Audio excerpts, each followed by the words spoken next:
नमस्कार दोस्तों, स्वागत है आपका मेरे चैनल कॉमिक्स लाइफ में। शुरू करते हैं सुरेंद्र मोहन पाठक जी द्वारा लिखा गया विमल सीरीज का एक और मज़ेदार उपन्यास अल्टीमेटम पार्ट 3। बिलमोरिया ने गजरे के स्वीट में कदम रखा। दिव्या उसे अपने रिसेप्शन डेस्क के पीछे दिखाई देने की जगह गजरे के ऑफिस के बंद दरवाजे के करीब झुकी खड़ी मिली। बिलमोरिया ने आगे कदम बढ़ाया। आहट पाकर दिव्या सीधी हुई, घूमी, उसकी बिलमोरिया से निगाह मिली। तत्काल उसके चेहरे पर एक गोल्डन जुबली मुस्कुराहट प्रकट हुई और उसने बड़े चित्ताकर्षक अंदाज में बिलमोरिया का अभिवादन किया। क्या हो रहा है? बिलमोरिया भावहीन स्वर में बोला। कुछ नहीं।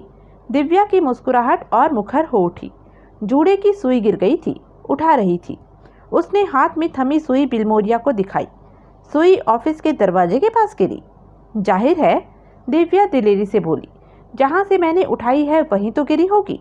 दरवाजे के पास? हाँ, गजरे साहब कई बार भीतर तलब करते हैं, कई बार भीतर आना जाना पड़ता है। किसी बार गिर गई। सुई सोने की है? जी नहीं, मामूली सुई है। 5 रुपए की दर्जन आती है। अब महंगी हो गई होंगी, 6 रुपए दर्जन हो गई होंगी, इसलिए एक सुई का गम खाते ना बना। वो बात नहीं है सर, लेकिन जब वो मुझे यहाँ दरवाजे के पास पड़ी दिख ही रही थी तो। भीतर हैं गजरे साहब? जी हाँ। अकेले? जी नहीं, पावले साहब और किलेकर साहब भी है। रशीद पावले कंपनी में उसी के बराबर का ओहदेदार था। क्या बातें हो रही हैं भीतर? मुझे क्या मालूम, सोचा शायद मालूम हो। जी नहीं, मुझे नहीं मालूम। बाजू हट। दिव्या दरवाजे से परे हट गई। बिलमोरिया भीतर दाखिल हो गया। उसके पीछे ऑफिस का दरवाजा बंद हो गया। कुत्ता। पीछे दांत पीसती दिव्या होठों में बुदबुदाई, प्रेत की तरह सिर पर आकर खड़ा हो गया। आ बिलमोरिया, गजरे बोला, बहुत मुनासिब मौके पर आया, हम तुझे याद ही कर रहे थे। बिलमोरिया मुस्कुराता हुआ पावले और किलेकर के बीच की एक खाली कुर्सी पर ढेर हो गया। ले। गजरे अपना हवाना सिगारों का डिब्बा उसकी तरफ धकेलता हुआ बोला, सिगार पी। बिलमोरिया ने देखा कि गजरे के हाथ में ताज़ा सुलगाया सिगार था, लेकिन पावले सिगरेट के कश लगा रहा था। आपका सिगार बहुत दमखम वाला है गजरे साहब। बिलमोरिया बड़े अदब से हंसता हुआ बोला, ऐन आप जैसा, लेकिन मैं कदरन कमज़ोर आदमी हूँ, मैं आपका सिगार नहीं झेल पाऊंगा। गजरे ने जोर का अट्टहास किया। बिलमोरिया ने हाथ बढ़ाकर किलेकर के सामने पड़ा 555 का पैकेट और लाइटर उठा लिया और एक सिगरेट सुलगा लिया। उसने नोट किया कि किलेकर गले में वो कॉलर पहने था जो स्पॉन्डिलाइटिस जैसी रीढ़ की हड्डी की बीमारियों के सताए मरीज पहनते थे। क्या बात है? वो बोला। पट्टा फिर पहन लिया? क्या करूं? किलेकर बड़े दयनीय स्वर में बोला, मजबूरी है। ठीक से इलाज क्यों नहीं कराता? जो इलाज मुमकिन है वो मैं करा ही रहा हूँ। एक फिजियोथेरेपिस्ट भी रोज़ सुबह एक्सरसाइज कराने आता है। मुंबई में जो बेहतरीन दवा दारू या देखभाल मुमकिन है वो तो हो रही है। कहीं फॉरेन चला जा? पावले बोला। क्या बांधा है? गजरे बोला। पूना में आचार्य समदर्शी करके एक उम्रदराज वैद्य है, किलेकर बोला, जो कि मेरी अलामत का बहुत बड़ा स्पेशलिस्ट है। सुना है उसने जड़ी बूटियों से कुछ खास लेप वगैरह तैयार किए हैं जो कि विलायती डॉक्टरों की खाने वाली दवा से कहीं ज़्यादा राहत पहुंचाते हैं, लेकिन वो कमीना मरीज देखने के लिए पूना छोड़ने को तैयार नहीं। क्यों? बिलमोरिया बोला। सुना है 80 से ऊपर का है, कहीं आता जाता नहीं। तू क्यों नहीं चला जाता पूना? अभी मेरा फिजियोथेरेपिस्ट मेहता उसे मुंबई आने के लिए पटाने की कोशिश कर रहा है। उम्मीद है कि आइंदा 2-4 दिनों में इस बाबत वो मुझे कोई गुड न्यूज़ देगा। उठवा ले? गजरे बोला। इतना बड़ा कदम उठाने की ज़रूरत नहीं बॉस, मरा कोई नहीं आज तक स्पॉन्डिलाइटिस या सर्वाइकल से। मैं आचार्य जी का मूड तब्दील होने का इंतज़ार कर सकता हूँ। फिर क्या वांदा है? तो पूना क्यों नहीं चला जाता? बिलमोरिया बोला। मैंने मना किया है, गजरे बोला। जब तक सोहल के अल्टीमेटम की तलवार हमारे सिर पर लटक रही है तब तक मैं नहीं चाहता कि हम लोगों में से कोई भी मुंबई से बाहर जाए, खास तौर से किसी नावाकिफ जगह पर, किसी नावाकिफ शख्स के पास। क्या बात है गजरे साहब? पावले बोला। गोया कि हम सोहल की धमकी से खौफजदा हैं। सवाल ही नहीं पैदा होता, लेकिन एहतियात बरतने में क्या हर्ज है? बॉस ठीक बोलता है, बिलमोरिया बोला। तू बोल, कैसे आया? ज़रूर कोई खास खबर है? खबर तो लगता है यहाँ भी खास ही है कोई। ज़रूर, तभी तो पावले यहाँ मौजूद है, किलेकर यहाँ मौजूद है। ठीक लगता है। वो क्या है कि अभी तेरी गैर हाजिरी में यहाँ पोखरा से इंदौरी का फ़ोन आया था। वो कहता था कि सोमवार शाम को ही वो शेलके और 4 प्यादे पोखरा पहुँच गए थे और मंत्री मकरंद थापा की हवेली जैसी इमारत की निगाहबीनी करने लगे थे। आज गुरुवार है। 3 दिन की निगाहबीनी में वो चाहता है कि उसे इकबाल सिंह या उसकी बीवी की तो वहाँ से झलक नहीं मिली, लेकिन इस बात की गारंटी है कि वहाँ कोई पनाह पाए हुए है, जिसकी वजह से वहाँ गार्डों और कुत्तों का बड़ा मुस्तैद पहरा है। ये तो हमें पहले से मालूम है कि वहाँ कोई शख्स पनाह पाए है, लेकिन अगर उस शख्स के इकबाल सिंह होने की तस्दीक न हुई तो फिर क्या बात बनी? बात आज रात बनेगी। क्या मतलब? वो आज रात इमारत में घुसेंगे। इंदौरी ने गारंटी की है कि वो शख्स इकबाल सिंह हो न हो, उसे अगली सुबह देखना नसीब नहीं होगा। लेकिन अगर वो इकबाल सिंह नहीं है तो हम दुआ करते हैं कि वो इकबाल सिंह ही हो। बिलमोरिया, इंदौरी कहता है कि जैसे 3 दिन वहाँ इकबाल सिंह की झलक नहीं मिली, वैसे हो सकता है ऐसा दिन न हो। मैं उसकी इस बात से इत्तेफाक रखता हूँ कि इकबाल सिंह की झलक पाने के लिए, उसकी वहाँ मौजूदगी की तस्दीक करने के लिए वहाँ लंबे अरसे तक डेरा डाले रहना बेवकूफ़ी है। यूँ परदेश में हमारे आदमी उन लोगों की निगाह में आ सकते हैं और मारने गए हमारे आदमी खुद मर सकते हैं। बात तो ठीक है। ऊपर से ज़रूरी नहीं कि वो इकबाल सिंह की परमानेंट पनाहगाह हो। वो किसी भी दिन किसी नामालूम जगह के लिए कूच कर सकता है। ठीक, इंदौरी ने बहुत समझदारी का फैसला किया है। मुझे खुशी है कि अपने विश्वास में लेने के लिए मैंने सही आदमी चुना है। मुझे यकीन है कि इंदौरी आज रात कुछ न कुछ कर गुजरेगा। बढ़िया। अब तू बोल, कैसे आया था? मैं भी आपको कुछ ताज़ा तरीन वाक़यात से वाकिफ़ कराने ही आया था। मैं सुन रहा हूँ। गजरे साहब, चैम्बूर के तुकाराम वाले अहाते वाले सारे मकान एक ही आदमी ने खरीदे हैं। किसने? खुद तुकाराम ने। क्या क्या कहता है? ये हकीकत है। खुद सब रजिस्ट्रार के ऑफिस से इस बात की तस्दीक हुई है। यानी कि वो दान पुण्य उसका स्टंट था। मोह माया वो त्याग नहीं रहा था, बल्कि उससे और लिपट रहा था। कब्र में पांव लटकाए बैठा है, लेकिन साहिब जायदाद बन रहा है। ये सोहल की कोई चाल है। पावले बोला। क्या चाल है? उस अहाते की सारी इमारतों का मालिक उसने तुकाराम को बनाया और फिर तुकाराम को वहाँ से निकाल के गायब कर दिया। क्या चाल है इसमें? पावले ने अनभिज्ञता से कंधे झटकाए। तू क्या कहता है बिलमोरिया? बिलमोरिया ने भी पावले की ही तरह कंधे झटकाकर अनभिज्ञता जाहिर की। खैर, गजरे बोला, तू आगे बढ़। आपके हुक्म के मुताबिक डोंगरे ने बम्बई से दिल्ली की उन तमाम फ्लाइट्स की पैसेंजर लिस्ट चेक कराई है जिनमें कि अरविंद कौल का नाम हो सकता था। उसका नाम किसी लिस्ट में नहीं है। मैंने पहले ही कहा था कि वो कोई फ्लाइट पकड़ने एयरपोर्ट नहीं गया था। जिस शख्स ने यहीं रहकर हमारी छाती पर मूंग दलना था, वो भला दिल्ली कैसे जा सकता था? इसी से साबित होता है कि वो ही सोहल है, और वो बम्बई में ही है। वो ही सोहल है जो हमारे नाकारा सिपा सलार से पहचाना ना गया, जो चैम्बूर में प्रॉपर्टी खरीद रहा है और जो तुका को हमारी नाक के नीचे से निकाल कर ले गया। गजरे साहब, सोहल भले ही वो ही हो, लेकिन उसका नाम दिल्ली की किसी फ्लाइट की पैसेंजर लिस्ट में न होना ये जाहिर नहीं करता कि वो दिल्ली नहीं गया। क्या मतलब? वो आदमी को कोई पहरूपिया है जिसकी कई सूरतें हैं और कई नाम हैं। हम उसके तमाम फर्जी नामों से वाकिफ़ नहीं। वो किसी ऐसे नाम से प्लेन टिकट लेकर दिल्ली गया हो सकता है जिसकी कि हमें खबर नहीं। बिलमोरिया ठीक कहता है, पावले बोला। खाक और पत्थर ठीक कहता है, गजरे भड़का। अरे, अरविंद कौल कोई मामूली आदमी है, कोई नेक शहरी है, तो उसे किसी फर्जी नाम से प्लेन टिकट खरीदने की क्या ज़रूरत है? जो आदमी पकड़े जाने पर बड़ी शिद्दत से डोंगरे को ये साबित करके दिखाता है कि वो दिल्ली से आया एक आम आदमी अरविंद कौल है, जो कि वहाँ की गैलेक्सी ट्रेडिंग कॉरपोरेशन में मुलाजिम है, उसे किसी नकली नाम से दिल्ली का प्लेन टिकट खरीदने की क्या ज़रूरत थी? हो सकता है, पावले बोला, उसने किसी और के टिकट पर सफ़र किया हो। क्यों उसे फ़ौरन दिल्ली पहुंचना ज़रूरी महसूस हो रहा था, जो कि उसने किसी और के नाम का प्लेन टिकट हासिल किया होगा, जो कि जाहिर है कि ब्लैक में ही मिला होगा।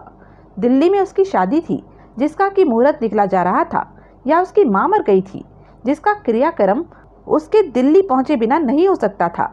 बम्बई और दिल्ली के बीच कई एयरलाइंस की कुल जमा 2 दर्जन फ्लाइट्स है। क्या जल्दी थी उसे ब्लैक की टिकट लेकर दिल्ली पहुंचने की। उसके दोनों ओहदेदारों के मुंह से बोल न फूटा और गजरे उतावले स्वर में बोला, बाबू कामले वापस लौट आया है। बिलमोरिया बोला, इतनी जल्दी? सोमवार रात को गया, आज गुरुवार को लौट भी आया। जी हाँ, वो यही है। उसकी रिपोर्ट में पेश करूं या आप उसकी जुबानी सुनेंगे? वो यही है तो उसे ही बुला। 1 मिनट बाद बाबू कामले अदब की प्रतिमूर्ति बना अपने आकाओं के सामने खड़ा था। क्या खबर लाया दिल्ली से? गजरे मेंढक की तरह टरटराया। साहब, कामले बोला, मंगलवार सुबह दफ्तर खुलने के टेम पर मैं सबसे पहले गैलेक्सी के दफ्तर में ही पहुंचा था, जो कि उधर कनाट प्लेस के पास केजी रोड करके एक जगह पर है। उधर से मेरे को पक्की मालूम पड़ा कि अरविंद कॉल करके एक कश्मीरी उधर अकाउंट के अफसर की नौकरी करता था, पर जो उन दिनों छुट्टी पर था। उधर से ही मैं उसके घर का पता मालूम किया, जो कि गोल मार्केट के इलाके में था। उधर Kovil multi storey housing complex करके एक हाउसिंग सोसाइटी है, जिसकी 7वीं मंजिल के एक फ्लैट में वो कॉल रहता था। बिलमोरिया साहब, मेरे को उसके घर का टेलीफोन नंबर दिएला था। मैं उधर टेलीफोन एक्सचेंज से तस्दीक किया तो मालूम पड़ा कि वो टेलीफोन उधर ही लगेला था जिधर की कॉल का फ्लैट था, और वो टेलीफोन कॉल के ही नाम था। यानी कि उस कॉल के घर के पते में कोई भेद नहीं था? नहीं साहब, वो बरोबर उधर ही रहता था, पर वो फ्लैट बंद था। आजू बाजू से पूछने पर मेरे को मालूम हुआ कि वो फ्लैट कई दिनों से बंद था। वो क्या है कि कॉल की बीवी के बच्चा होने वाला था। वो बड़ी डेंजर कंडीशन में वहाँ से अस्पताल ले जाई गई थी, लेकिन अस्पताल से वो वापस उस फ्लैट में नहीं लौटी थी। कॉल लौटा होगा? वो भी नहीं साहब। तो फिर वहाँ अड़ोस पड़ोस में कैसे मालूम हुआ था कि कॉल की बीवी ने बच्चा जना था, या वो इस कोशिश में मर खप गई थी? सुमन बोली, साहब। सुमन कौन? सुमन वर्मा। वहीं 8वें माले पर कॉल के फ्लैट के एन ऊपर उसका फ्लैट है, जहाँ वो अकेली रहती है। अकेली क्यों? मैं मालूम किया। वो क्या है कि पिछले साल 13 दिसंबर को उसकी माँ और छोटी बहन के साथ 5 मवाली जबर जीना किया, जिसमें वो दोनों खल्लास हो गई। तब से वो सुमन वर्मा उधर अकेली रहती है और उधर के टेलीफोन के महकमे में ऑपरेटर की नौकरी करती है। मेरे को उधर के चौकीदार राम सेवक से मालूम हुआ कि कॉल के यहाँ सुमन वर्मा का काफ़ी आना जाना था। जब कॉल की बीवी उम्मीद से थी, तब उस सुमन वर्मा ने उसकी काफ़ी सेवा की थी। साहब, वो ही सोसाइटी में बोली कि नीलम के लड़के हुआ था। नीलम? ये कॉल की बीवी का नाम है? बरोबर बोला साहब। गजरे की बिलमोरिया और पावले से निगाहें मिली। दोनों के सिर बड़ी गंभीरता से हिले। नीलम उधर का आम नाम है। फिर बिलमोरिया बोला, ये इत्तेफाक भी हो सकता है कि उस कॉल की बीवी का नाम भी नीलम है। सारे इत्तेफाक एक ही शख्स के साथ होने क्यों ज़रूरी है? गजरे भुनभुनाया। बिलमोरिया खामोश रहा। तू आगे बढ़। गजरे फिर कामले की तरफ आकर्षित हुआ। तूने इस सुमन वर्मा से पूछा कि वो कॉल, उसकी बीवी, उसका बच्चा सब कहाँ गायब हो गए थे? नहीं पूछा साहब। क्यों? गजरे आंखें निकालता हुआ बोला, क्यों नहीं पूछा? साहब, वो सुमन वर्मा भी तो कॉल की तरह अपने फ्लैट से गायब है। ऐसा? मैं पक्की मालूम किया साहब। नए साल में एक भी रात वो सुमन वर्मा उधर अपने फ्लैट में नहीं रही। चौकीदार राम सेवक बोलता है कि शुरू में एक आध बार वो अपनी और कॉल की डाक पता करने आई थी, फिर वैसे भी नहीं आई। कॉल की डाक भी वो पता करने आई थी? चौकीदार राम सेवक ऐसे ही बोला साहब। फिर तो हो सकता है वो कॉल के साथ ही रहती हो। बरोबर हो सकता है साहब। फिर तो इस छोकरी सुमन वर्मा को थामना था। मैं कोशिश किया साहब, पर क्या पर? वो भी ड्यूटी से गैर हाजिर है। मैं उधर उस एक्सचेंज में गया जिधर की वो ऑपरेटर थी, तो मालूम हुआ कि मंगलवार से, यानी कि परसों से वो ड्यूटी पर नहीं आ रही थी। क्यों? उधर किसी को खबर नहीं थी। उसकी छुट्टी की कोई अर्जी या टेलीफोन उधर नहीं आएला था। वो एक आध दिन की ही छुट्टी पर होगी, लौटकर अर्जी देने का इरादा रखती होगी। मैं ऐसी चीज़ सोचा साहब। इसी वास्ते में उधर जीवाने को उस टेलीफोन वाली बाई के घर और दफ्तर की निगरानी को छोड़ के आया। वो उधर गोल मार्केट में दिखेगी तो भी जीवाने को खबर पड़ेगी, ऑफिस में दिखेगी तो भी जीवाने को खबर पड़ेगी तो वो क्या करेगा? वो बाई को थामेगा और उससे कॉल का पता मालूम करेगा। वो अकेला? वो बहुत कड़क है साहब। बहुत कड़क है और तू बहुत मूर्ख है। क्या बोला साहब? जो इधर दौड़ा चला आया। साहब, मैं सोचा उधर 2 आदमियों के टेम खोटी करने का काम नहीं था, इस वास्ते। टेम तेरे बाप का है? कामले हड़बड़ाया। उसने जोर से थूक निकली और बेचैनी से पहलू बदला। मैंने तेरे को इतने एतबार से उधर भेजा, लेकिन तूने ऐन ऐसे टपोरी जैसा काम करके दिखाया जिसका अक्ल से कुछ लेना देना नहीं। भेजा इस्तेमाल किया होता तो अभी वहीं टिकता और उन लोगों को टटोलता जिनके बीच वो छोकरी उठती बैठती है, नौकरी करती है। टेलीफोन एक्सचेंज की ऑपरेटर की वो वहाँ नौकरी करती है, तो उस जैसी दर्जनों ऑपरेटरें वहाँ और भी होंगी जिनके साथ वो बतियाती होगी, बहनापा दिखाती होगी। ऐसा हो ही नहीं सकता कि उनमें से किसी को ये ना मालूम हो कि वो छोकरी नौकरी करने कहाँ से आती थी और लौटकर कहाँ जाती थी। क्यों बिलमोरिया? बिल्कुल।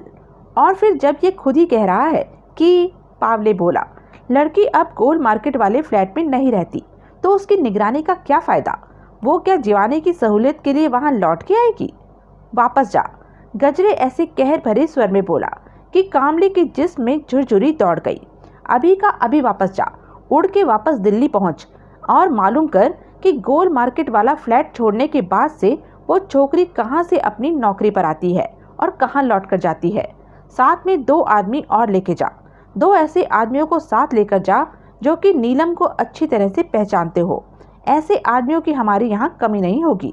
बखिया साहब की जिंदगी में इसी होटल में दर्जन में ज़्यादा लोगों ने सोहल के सामने नीलम के साथ बलात्कार किया था और कई और लोगों ने उस बदफेरी का नज़ारा किया था। ऐसे किन्हीं 2 आदमियों को अपने साथ दिल्ली लेके जा और जाके मालूम कर कि वो टेलीफोन ऑपरेटर छोकरी सुमन वर्मा अब दिल्ली में कहाँ पाई जाती है। मुझे पूरा यकीन है कि उसी पते पर कॉल की बीवी और बच्चा भी होंगे। अगर वो औरत नीलम निकले तो उसे थाम, उसके पिल्ले को भी थाम और उस टेलीफोन ऑपरेटर छोकरी को भी थाम, जो कि आजकल उन लोगों की सगे वाली बनी हुई मालूम होती है। कामले, तुझे एक ही सूरत में उस काम से किनारा करने की इजाज़त है। किस सूरत में साहब? कामले कांपता सा बोला। इस सूरत में कि वो सुमन वर्मा कॉल या उसकी फैमिली के साथ न रहती हो और अपने गोल मार्केट वाले फ्लैट में न रहने की और नौकरी से एकाएक छुट्टी ले लेने की उसके पास कोई माकूल वजह हो। साथ रहती हो तो इस सूरत में कि कॉल सोहल ना हो और उसकी बीवी हमारी जानी पहचानी नीलम ना हो। अगर वो औरत नीलम निकली और हमने उसे और उसके बच्चे को थाम लिया तो इसका मतलब होगा कि हमने एक बार फिर सोहल पर फतह पा ली। कामले, इस बार कोई कोताही हुई या बम्बई की याद का सताया तो खाली हाथ यहाँ वापस लौट आया तो खाल खिंचवा दूंगा। क्या? कोताही नहीं होगी साहब, अब दफ़ा हो जा। 1 मिनट रुक, पावले तत्काल बोला। गजरे साहब, मैं इससे कुछ पूछना चाहता हूँ। पूछ, क्या वांदा है? कामले, गैलेक्सी की दफ्तर से तूने ये पता किया था कि कॉल कब से छुट्टी पर था? किया था साहब, कामले बोला। वो 5 फरवरी से छुट्टी पर था। 4 फरवरी आखिरी दिन था जबकि वो गैलेक्सी के दफ्तर में गया था। और वो लड़की सुमन वर्मा परसों से यानी कि मंगलवार से छुट्टी पर है। हाँ साहब। जा। शाबाशी और वाहवाही का तलबगार बाबू कामले बेइज्जत और रुस्वा होकर वहाँ से रुखसत हुआ। कॉल? पावले बोला। शिंदे को पूछता नीचे बार में कब पहुँचा था? ये कब की बात है जबकि वो अपना तंबाकू का पैकेट नीचे बार में छोड़कर वहाँ से खिसक गया था? काफ़ी अरसा हो गया है, बिलमोरिया बोला। ऐन दिन तो मुझे याद नहीं, डोंगरे को याद होगा। शायद याद हो, मैं पूछता हूँ। बिलमोरिया ने मेज पर पड़े टेलीफोनों में से एक अपनी तरफ घसीटा और लॉबी में बने सिक्योरिटी ऑफिस में फ़ोन किया जहाँ की डोंगरे उपलब्ध होता था। उसने एक क्षण फ़ोन पर डोंगरे से बात की और फिर रिसीवर वापस क्रेडल पर रख दिया। 5 फरवरी, वो बोला। 5 फरवरी का वाक़या है वो, और 5 फरवरी से ही वो सफ़ेद पोश बाबू कॉल, पावले बड़े अर्थपूर्ण स्वर में बोला, अपनी नौकरी से छुट्टी पर है। वही शख्स सोहल है, गजरे बोला। लेकिन अपना बिलमोरिया ज़रूर इसे भी इत्तेफाक ही कहेगा। नहीं कहूँगा गजरे साहब, बिलमोरिया बोला। शुक्र है। बिलमोरिया बड़े शिष्ट भाव से हंसा। अपना सिपा सलार जितना मर्जी दावा करे कि जिस कॉल को उसने थामा था वो कोई और ही कॉल था, लेकिन मुझे पूरा पूरा यकीन है कि कॉल 2 नहीं, एक ही है और वो ही सोहल है। वो ही सोहल है और कंपनी की और उसके ओहदेदारों की आंख में डंडा करने के लिए वो अभी भी बम्बई में मौजूद है। बीवी और बच्चे को पीछे अकेला छोड़कर। क्या वांदा है, वो उसे वहाँ दिल्ली में सेफ लगते होंगे। वहाँ वो कॉल की बीवी और बच्चा है, ना कि सोहल की। या वो भी यही होंगे, पावले बोला। पक्के तौर से तो अभी हमें कुछ मालूम नहीं, मालूम पड़ जाएगा। फिलहाल इंतज़ार करते हैं। ठीक है, फिलिपो की क्या खबर है? अभी तक तो उसकी तरफ से ऐसा कोई इशारा हमारे तक नहीं पहुंचा है कि हमारी वार्निंग ने उसे खौफजदा कर दिया है और वो नारकोटिक स्मगलिंग में हमारे मुकाबिल होने से बाज आ गया है। कोई वांदा नहीं, मैंने उसे 2 दिन का टाइम दिया था, जो कि मुकम्मल हो गया है। अब डोंगरे को समझा दे कि उसने क्या करना है। ज़रूर, फिलिपो को कल का सूरज देखना नसीब नहीं होना चाहिए। नहीं होगा गजरे साहब। वार्तालाप वहीं समाप्त हो गया। पोखरा में मकरंद थापा का हवेली नुमा आवास पोखरा से बाहर फिश टेल के रास्ते में एक झील के किनारे था। इमारत के इर्द गिर्द ऊंची 4 दीवारी थी और उसके करीब कोई दूसरी इमारत नहीं थी। जब से इकबाल सिंह से धूली खेल से कूच करके वहां पनाह पाई थी, तभी से सशस्त्र गार्ड भीतर तो तैनात थे ही, उस 4 दीवारी की बाहर से भी गश्त लगाने लगे थे। 2 गार्ड झील की दिशा में और रात में भी इस्तेमाल की जा सकने वाली दूरबीनों के साथ और 2 अन्य गार्ड करीबी पहाड़ी के ऊपर तैनात रहने लगे थे। इसके अलावा 4 दीवारी के भीतर आदमी को फाड़ के रख देने में सक्षम 3 खूंखार कुत्ते थे, जो रात को तो निश्चित रूप से खुले छोड़ दिए जाते थे। सरकारी बिजली के विकल्प के तौर पर भीतर ही आवास की बिजली की तमाम ज़रूरतों को पूरी कर सकने में सक्षम एक जनरेटर था और आनन फानन लगवाया गया बर्गलर अलार्म सिस्टम था। थापा को एतबार था कि किसी फौज का हमला भी वहां मौजूद उसके खास मेहमानों को कोई नुकसान नहीं पहुंचा सकता था। उस घड़ी शाम होने को थी। आसमान पर काले बादल छाए हुए थे, जिसकी वजह से सरे शाम ही वातावरण में अंधेरा छा गया था और बड़ी खामोशी से पानी बरस रहा था। मौसम और खराब हो सकता है, मकरंद थापा बोला। 2-3 घंटे में ये मामूली बारिश मूसलाधार बारिश में तब्दील हो सकती है और आधी रात तक तो भीषण आंधी तूफान का माहौल बन सकता है। लेकिन आजकल के दिनों में ये कोई असाधारण बात नहीं। इकबाल सिंह ने सहमति में सिर हिलाया। उस घड़ी वो इमारत की पहली मंजिल पर स्थित उस स्वीट के ड्राइंग रूम में मौजूद थे, जो कि इकबाल सिंह के हवाले था। लवलीन भीतर बेडरूम में बैठी वीडियो देख रही थी और इकबाल सिंह और उसका मेजबान थापा उम्दा कोनियाक ब्रांडी के गिलास हाथों में थामे आतिशदान के सामने खड़े थे। यहाँ तुम्हारी सुरक्षा के बहुत इंतजाम हैं, थापा बोला, लेकिन फिर भी तुम्हारा नेपाल में बने रहना मुझे ठीक नहीं लगता। धूली खेल के रास्ते में बस में हुए बम विस्फोट की याद अभी भी मेरे रोंगटे खड़े कर देती है। इस ख्याल से मेरा दिल दहलता है कि कितनी सहूलियत से तुम्हारे दुश्मनों ने मेरी हाउसकीपर मयूरी को तुम्हारी और तुम्हारी पत्नी के कत्ल के लिए अपना हथियार बना लिया था। मयूरी की कार रास्ते में न बिगड़ गई होती और उसको कार से उतरकर धूली खेल की बस में न सवार हो जाना पड़ा होता, तो बम धूली खेल में मेरे बंगले में फटता। और फिर थापा ने जोर की झुरझुरी ली और ब्रांडी का एक घूंट हलक से नीचे उतारा। ऐसा अंदेशा यहाँ भी है? इकबाल सिंह ने सहज भाव से पूछा। नहीं है, लेकिन अंदेशा तो वहाँ भी नहीं था। तुम्हारे दुश्मन कितने ताकतवर हैं और कितने साधन संपन्न हैं, ये बात मैं तो नहीं जानता ना। और फिर अनहोनी हमेशा ही हो सकती है। कितनी भी सावधानी बरत ली जाए, कहीं कोई कसर रह जाती है, जो तभी नोटिस में आती है जबकि जो होना होता है हो चुका होता है। ऐसे मामलों में एक एक्स फैक्टर काम करता है, जिसकी की भनक नहीं मिलती, इसलिए जिससे खबरदार नहीं रहा जा सकता। तुम ठीक कह रहे हो। मौसम का मौजूदा बुरा हाल लगातार नहीं चलता। कल नहीं तो बड़ी हद परसों तक मौसम साफ हो जाएगा। तो मैंने तुम्हें चुपचाप नेपाल से बाहर निकालने का फैसला किया है। ऐसा कैसे होगा? मैंने तुम्हारे लिए एक बुलेट प्रूफ गाड़ी का इंतज़ाम किया है, जो कि तुम्हें और तुम्हारी बीवी को चुपचाप यहाँ से निकाल कर हमारे पड़ोसी और मित्र देश भूटान ले जाएगी। वहाँ से तुम आसानी से यूरोप के लिए कहीं की भी फ्लाइट पकड़ सकोगे। भूटान बहुत छोटा देश है, इसलिए यूरोप के सारे देशों की फ़्लाइट तो वहाँ से नहीं है। अलबत्ता इंग्लैंड, फ्रांस या इटली जाना तुम्हारे लिए कोई मुश्किल काम नहीं होगा। मैं स्विट्ज़रलैंड जाना चाहूँगा। वहाँ किस लिए? वहाँ के एक बैंक में मेरा एक नंबर्ड बैंक अकाउंट है, जिसमें मेरा बहुत पैसा जमा है। अपने साथ 6 करोड़ के जो हीरे लेकर मैं यहाँ पहुँचा था, उसको बेचकर हासिल हुई रकम वहीं जमा है। मेरा पैसा क्योंकि वहाँ है, इसलिए वहीं जाना मेरे लिए सहूलियत का काम होगा। मेरे ख्याल से स्विट्ज़रलैंड के लिए किसी न किसी इंटरनेशनल एयरलाइंस की फ़्लाइट भूटान से ज़रूर होगी। इकबाल सिंह खामोश रहा। मैंने तुम लोगों के लिए फर्जी नामों से नेपाली पासपोर्टों का इंतज़ाम किया है। मेरे जो आदमी कार पर तुम्हारे साथ भूटान जाएंगे, तुम्हारे लिए स्विस वीज़ा का इंतज़ाम भी वो ही करवा देंगे। बढ़िया। रवानगी कब होगी? कल या परसों, मौसम के मिजाज के मुताबिक, लेकिन जल्दी ही। कोई ऐतराज़ हो तो बोलो। नहीं नहीं, ऐतराज़ कैसा? मैं तुम्हारे लिए इतना जहमत का सामान कर रहा हूँ, उसके बाद अभी ऐतराज़ भी करूँगा? मेरे लिए की जहमत नहीं, और है ना डेज़ वर्क। इकबाल सिंह ने खामोशी से विस्की का घूंट पिया। मैं तुम्हें यही कुछ बताने आया था। मुझे फ़ौरन काठमांडू वापस जाना है। इस मौसम में? अभी मौसम ज़्यादा ख़राब नहीं है। मैंने सरकारी हेलीकॉप्टर पर सफ़र करना है, जो कि आधे घंटे में मुझे काठमांडू पहुंचा देगा। अब तुम्हारी मेरी रूबरू मुलाकात शायद ही हो पाएगी। अलबत्ता मैं यहाँ फ़ोन करता रहूँगा। इकबाल सिंह ने सहमति में सिर हिलाया। मेरा लड़का यहाँ है, कोई भी बात हो उसे निसंकोच बोलना। ज़रूर। और एक हिदायत मैं फिर दोहरा रहा हूँ, रात को अपने स्वीट का दरवाज़ा न खोलना। ये जगह बहुत सुरक्षित है, लेकिन फिर भी अतिरिक्त सावधानी बरतने में कोई हर्ज नहीं होता। ठीक कह रहे हो।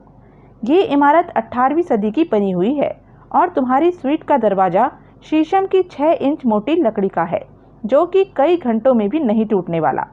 ये भी तुम्हारी सुरक्षा का एक पहलू है, जो कि तभी कारगर होगा जबकि तुम इस बात का ख्याल रखोगे कि रात को बिस्तर के हवाले हो जाने के बाद सूरज निकलने तक तुमने किसी के लिए भी स्वीट का प्रवेश द्वार नहीं खोलना है। मुझे इस बात का ध्यान है, आइंदा भी ध्यान रखूंगा। गुड। थापा ने अपना ब्रांडी का गिलास खाली करके आतिशदान के ऊपर रख दिया। मैं अब चलता हूँ। थापा का अपनी तरफ बड़ा हाथ इकबाल सिंह ने बड़ी गर्मजोशी से थामा। अपनी बीवी से भी मेरी अलविदा। थापा उसका हाथ दबाता हुआ बोला। इसी में शामिल जानना। थापा, तुमने मेरे लिए जो जहमतें उठाई हैं वो बेमिसाल हैं। मेरी समझ में नहीं आता मैं किन अल्फाज में तुम्हारा शुक्रिया अदा करूं। हो गया ना शुक्रिया, बाकी तब अदा कर देना जब मैं स्विट्ज़रलैंड में तुमसे मिलने आऊँगा। मैं उस मुबारक दिन का इंतज़ार करूँगा। वो दिन आने तक मैं हर रोज़ बिना नागा भगवान पशुपतिनाथ से तुम्हारी और तुम्हारी बीवी की सलामती की दुआ मांगूंगा। फिर थापा ने हौले से अपना हाथ वापस खींचा और वहाँ से रुखसत हो गया। मैं जाऊं? दिव्या ने ऑफिस के दरवाजे के पास से इठलाते हुए पूछा। गजरे आंखें बंद किए सिगार की कश लगाता कुर्सी पर अधलेटा सा पड़ा था। गाहें बगाहें मुंह नाक से निकालता धुआं ही ये सिद्ध करता था कि वो कुर्सी पर पड़ा पड़ा मर नहीं गया था। उसने एक क्षण को आंखें खोलकर दिव्या की तरफ देखा और फिर सहमति में सिर हिलाते हुए आंखें बंद कर ली। उस विशाल ऑफिस में, उस शानदार टेबल के पीछे, उस एग्जीक्यूटिव चेयर पर बैठकर गजरे ने न कभी कोई काम किया था और न कभी कोई काम करना होता था। वो वहाँ सज धज कर महज इसलिए बैठता था क्योंकि वो बखिया का ऑफिस था। बखिया वहाँ बैठता था, इसलिए वहाँ बैठकर वो अपने आप को बखिया महसूस करता था और यूं उसे ताकत का एहसास होता था। Good night sir. राहत की सांस लेती दिव्या बोली और दरवाजे पर से हट गई। अमूमन उसको जाने की इजाज़त देने से पहले गजरे उसे करीब बुलाता था। 6 जगह मसलता था, 10 जगह चिकोटी काटता था, 17 तरह से उसे तुच्छता का एहसास दिलाता था ताकि उसे भूल न जाए कि वो उसका माल थी।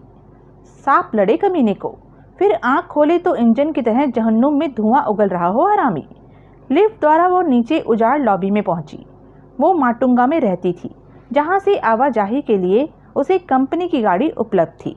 उस शाम वापसी के लिए वो गाड़ी उसे लॉबी में न दिखाई दी। कहाँ मर गया कमबख्त। रोजाना के जाने पहचाने ड्राइवर को कोसती वो होठों में बुदबुदाई। तभी एक हॉर्न बजा। उसकी निगाह लॉबी से थोड़ा परे खड़ी एक सफ़ेद स्टीम की तरफ उठी। हॉर्न फिर बजा। उसे स्टीम की ड्राइविंग सीट पर बिलमोरिया दिखाई दिया, जो कि गाड़ी की खुली खिड़की में से हाथ निकालकर उसकी तरफ हिला रहा था।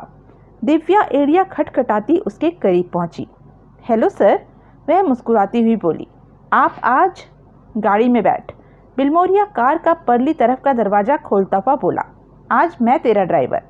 दिव्या के चेहरे पर हिचकिचाहट के भाव आए। क्यों? बिलमोरिया बोला। मैं ड्राइवर मंजूर नहीं। जवाब में दिव्या की मुस्कुराहट और मुखर हुई। फिर वो कार का घेरा काटकर परली तरफ पहुंची और पैसेंजर सीट पर बिल्मोरिया के पहलू में बैठ गई। बिल्मोरिया ने तत्काल कार आगे बढ़ाई। कार होटल से निकली और फिर बाहरी सड़क के ट्रैफिक का अंग बन गई। सर, आज आप अकेले? दिव्या बोली, बिना बॉडीगार्ड्स के? पीछे देख, बिल्मोरिया बोला। दिव्या ने गर्दन घुमाकर पीछे देखा तो एस्ट्रीम के ऐन पीछे लगी एक एम्बेसडर उसे दिखाई दी, जिसमें कि 4 आदमी मौजूद थे और जिनमें से 2 को वो कंपनी के प्यादों के तौर पर पहचानती थी। आप कहाँ जा रहे हैं सर? कफ परेड, बिल्मोरिया बोला। तू माटुंगा में रहती है ना? जी हाँ, रास्ते में ही है, no problem. Thank you sir, लेकिन दिव्या, बिग बॉस तेरे पर बहुत मेहरबान है। नो? यस, दिव्या कठिन स्वर में बोली। तभी उसे खबर नहीं होती कि तू की होल से कान लगाकर उसके ऑफिस के भीतर की बातें सुनती है। जी? तू मेरे से निश्चित है, जो मैं तुझे कह रहा हूँ वो मैं गजरी साहब को नहीं बोलूँगा। लेकिन रिलैक्स, कार में हम दोनों के सिवाय कोई नहीं। यहाँ हम में जो बातें होंगी वो यहाँ से आगे कहीं नहीं जाएंगी। वो खामोश रही। बावजूद उस आश्वासन के वो बेचैनी महसूस कर रही थी। तू जानती है, गजरी साहब शादीशुदा हैं और हुस्न और जवानी में उनकी बीवी तेरे किसी कदर भी कम नहीं। अलबत्ता उम्र में वो तेरे से माँ ज़रूर खाए हुए है। तेरे से 10 साल बड़ी तो वो जरूर ही होगी। उसने एक उड़ती सी निगाह दिव्या के चेहरे पर डाली और फिर सामने सड़क पर देखने लगा। 7 साल हो गए गजरी साहब की शादी को। 7 साल से वो एक बीवी की खाविंद है, लेकिन तेरे जैसी वो 6 तब्दील कर चुके हैं, या शायद 7, 8। सब तेरे ही जैसी हसीन थी, जवान थी, कमसिन थी। इसलिए तेरा यह समझना अपने आप को धोखा देना होगा कि उन्होंने तेरे में कोई खास खूबी पाई है जिसकी वजह से उनकी ज़िंदगी में तेरा की खास दर्जा है। तो गजरे साहब की दिलजोई का सामान है, उनका खिलौना है, उनका सिगार है, उनका विस्की का जाम है, जैसे कि तेरे से पहले काफ़ी लड़कियां थी और तेरे बाद आने वाली होंगी। सर, दिव्या रुआंसे स्वर में बोली, ये सब आप मुझे क्यों कह रहे हैं? तुझे ये एहसास दिलाने के लिए कि गजरे साहब से तेरी जुगलबंदी वक्ती है। तू उनका पहलू गर्म कर सकती है, लेकिन उस पहलू में उनकी बीवी की जगह नहीं ले सकती। मेरी ऐसी कोई ख्वाहिश नहीं। अनजाने में बन भी गई हो तो छोड़ दे। हर खूबसूरत औरत को ये खुशफहमी होती है कि अपने पहलू में गर्क होने वाले मर्द को वो अपने इशारों पर नचा सकती है। गजरे साहब ऐसे मर्द नहीं। तेरे से खुश होकर वो तुझे किसी को भी इनाम इकराम से नवाज सकते हैं, लेकिन तेरे गुलाम नहीं बन सकते। शेर शेर ही होता है, वो खूंटे से नहीं बन सकता। आया बड़ा शेर। दिव्या के मन में नफरत की ज्वाला धधकी। मेंढक, कछुआ, ऑक्टोपस, शेर। कहने का मतलब ये है कि तेरी की गुस्ताखी कोई नाफरमानी इसलिए माफ नहीं हो जाने वाली क्योंकि आजकल तू उनकी निगाहों पर चढ़ी हुई है। तेरी किसी भी गलत हरकत की तुझे गंभीर सजा मिल सकती है। तू बहुत बुरी मौत मर सकती है। मैं कोई गलत हरकत नहीं की। तू अपने उस बॉयफ्रेंड से ज़्यादा बुरी मौत मर सकती है जिसको गजरे साहब ने बेसमेंट की एक दीवार में जिंदा चुनवा दिया था। परीक्षित की दयनीय मौत का नज़ारा दिव्या के जहन में बिजली की तरह कौंधा। उसके प्राण कांप गए। अपने बॉयफ्रेंड के अंजाम की वजह से, खुद अपने अंजाम की वजह से तेरे जैसी कमसिन, नादान, ना तजुर्बेकार लड़की के मन में बदले की भावना घर कर सकती है। ये आत्मघाती ख्याल तेरे मन में आ सकता है कि तू गजरे साहब से बदला ले सकती है। तू सिर पटक कर वो पहाड़ ढा सकती है जिसका नाम गजरे है। इसी वजह से गजरे साहब का अहित करने के ख्वाहिशमंद किसी और शख्स की तू तरफदार बन सकती है, मददगार बन सकती है। कौन और शख्स? तुझे नहीं मालूम?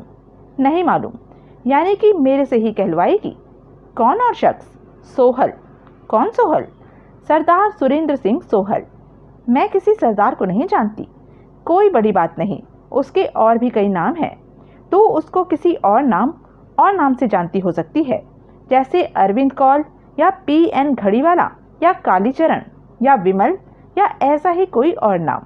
दिव्या ने मजबूती से इनकार में सिर हिलाया। कंपनी के खिलाफ, खास तौर से गजरे साहब के खिलाफ तेरी मदद की गुहार लेकर ऐसा कि आदमी तेरे से नहीं मिला? नहीं मिला। कोई ऐसा आदमी जिसकी शय पर तूने गजरे साहब के सिगार के डिब्बे में इस्तेमाल शुदा निरोध रखा, मेरे बेडरूम में बम रखा, सिक्योरिटी ऑफिस में RDX से भरा सूटकेस रखा। नो सर, तू कंपनी की मुखालफत में कंपनी के किसी दुश्मन की मदद नहीं कर रही। नेवर सर, झूठ बोलने का अंजाम जानती है। बखूबी जानती हूँ, दिव्या कदरन दिलेरी से बोली। मैं नहीं जानूंगी तो और कौन जानेगा। आपकी जानकारी के लिए मैं पहले ही गजरे साहब को अपनी बेगुनाही का मुकम्मल यकीन दिला चुकी हूँ। मुझे खबर है, गजरे साहब के बेडरूम की खिड़की से नीचे कूदकर जान दे देने के तेरे ड्रामे की भी मुझे खबर है।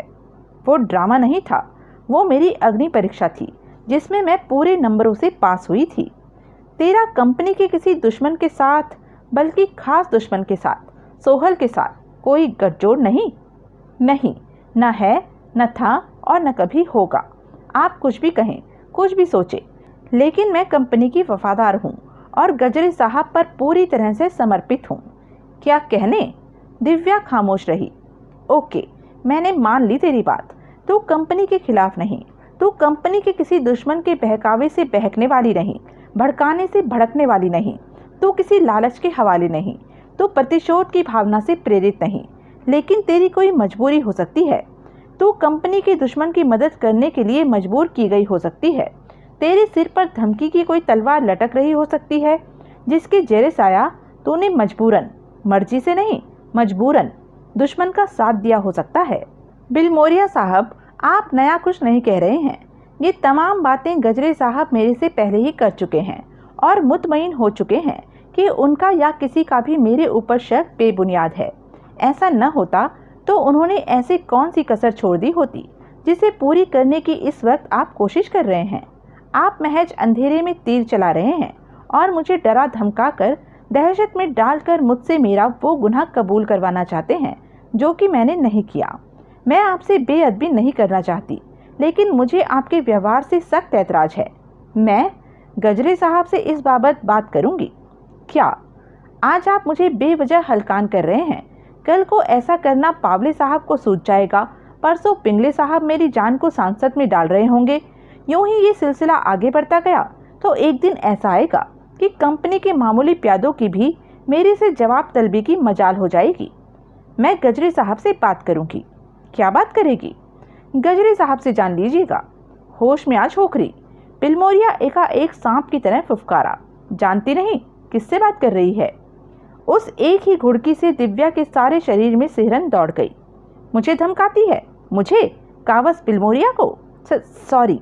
सॉरी की बच्ची, साथ बिठाकर दो बातें कर ली तो औकात भूल गई अपनी। समझने लगी कि तू गजरे साहब को मेरे खिलाफ भड़का सकती है। दुक्की पिटवा के ताकतवर समझने लगी अपने आप को। बदहवास दिव्या ने जोर से थूक निकली। साली। दिव्या खामोश रही। उस वक्त खामोश रहने में ही उसे अपनी भलाई दिखाई दे रही थी।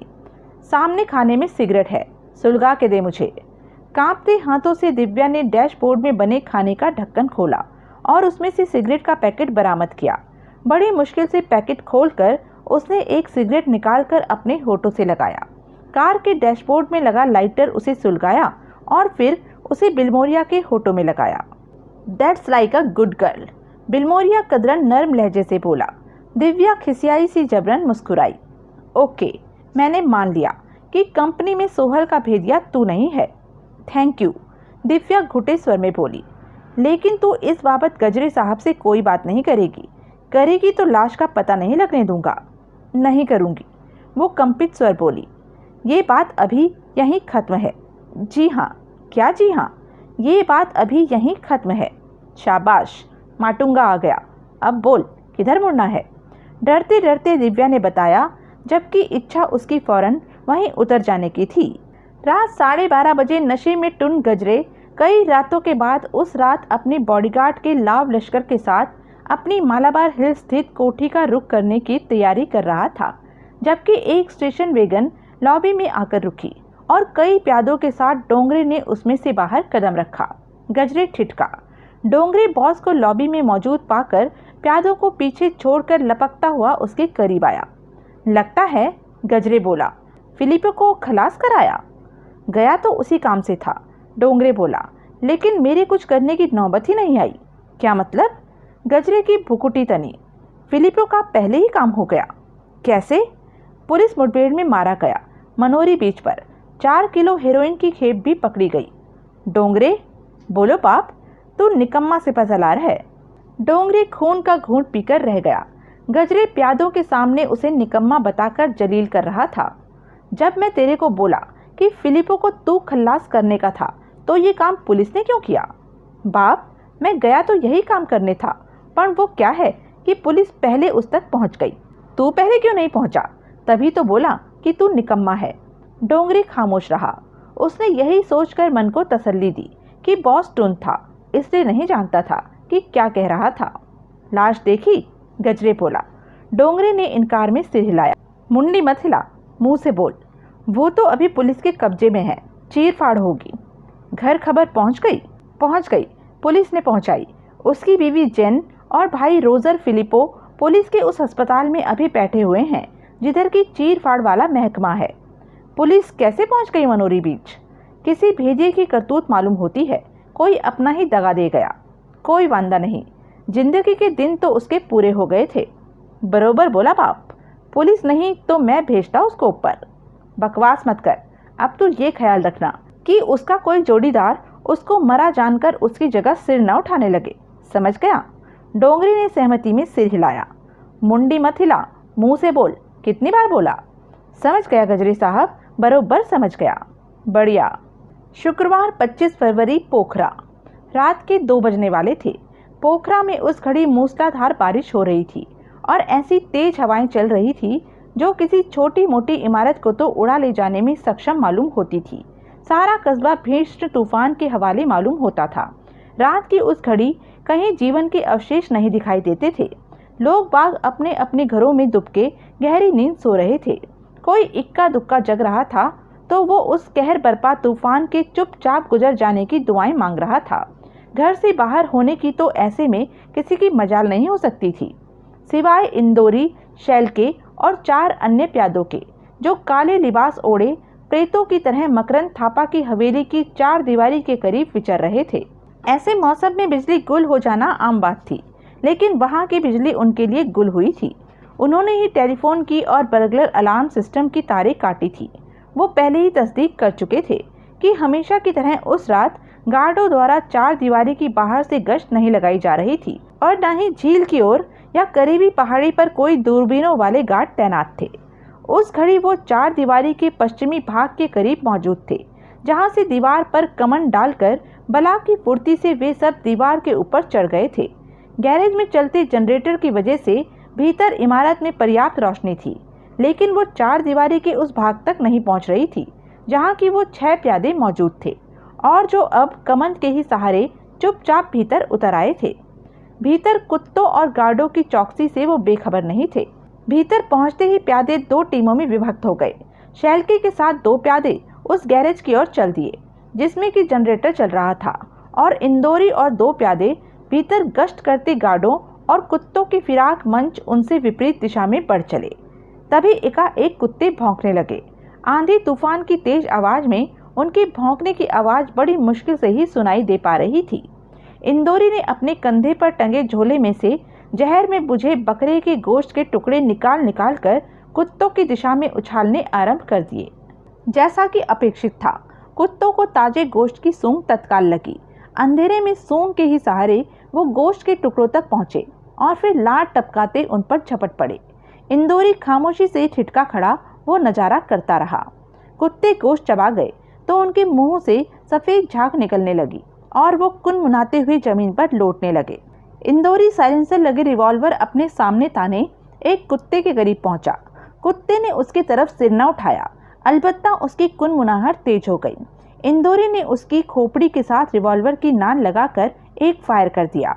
कुत्ते का शरीर 1-2 बार तड़पा और फिर स्थिर हो गया।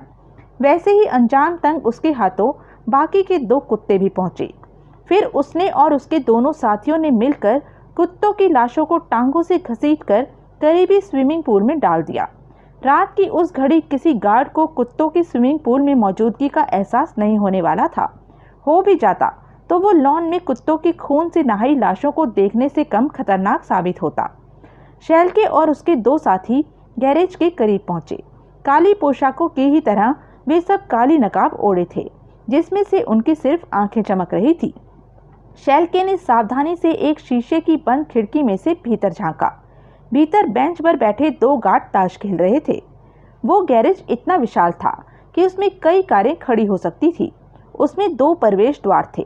एक फाटक था जो कि जाहिर था कि कारों के आवागमन के लिए था, और दूसरा आम आकार का दरवाजा था जिसका रुख इमारत से परे की तरफ था। दोनों मजबूती से बंद था।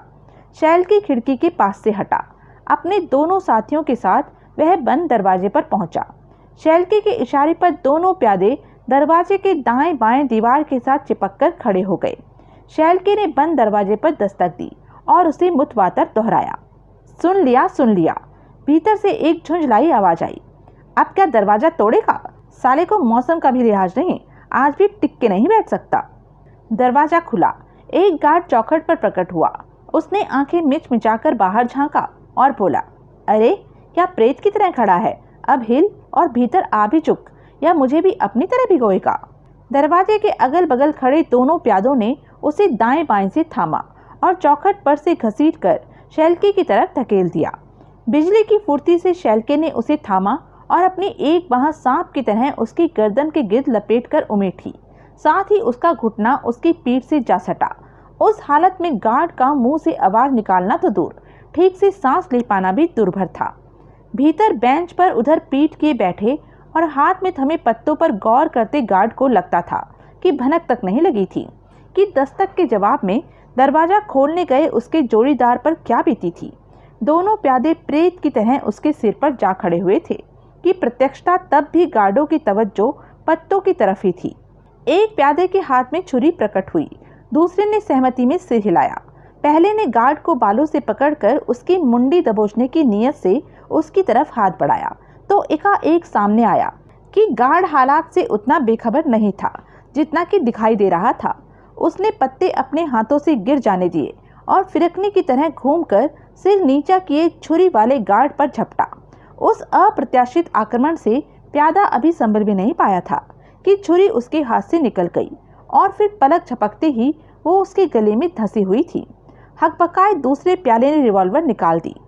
गार्ड ने छुरी वापस खींची और दूसरे प्यादे पर झपटा। प्यादे ने बिना आवाज की परवाह किए 2 फायर किए।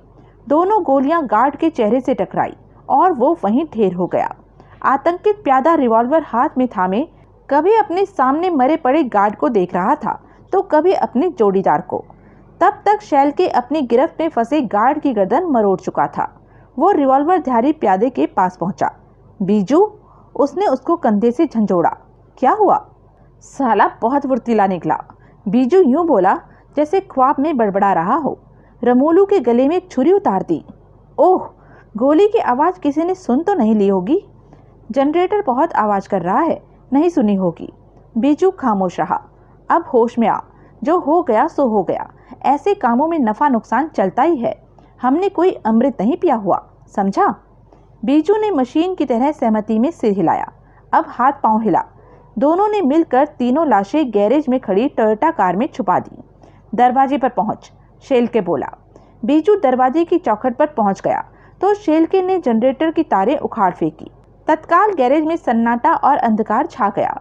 दरवाजे पर से बीजू ने गले से घर घराती सी आवाज निकालकर इशारा किया कि इमारत भी अंधेरे में डूब चुकी थी। बेंच पर एक वायरलेस टेलीफोन पड़ा था जिसमें से एकाएक कटर कटर की आवाजें आने लगी और कोई दिवंगत गार्डों को नाम ले लेकर पुकारने लगा। किसी ने उसकी तरफ ध्यान न दिया।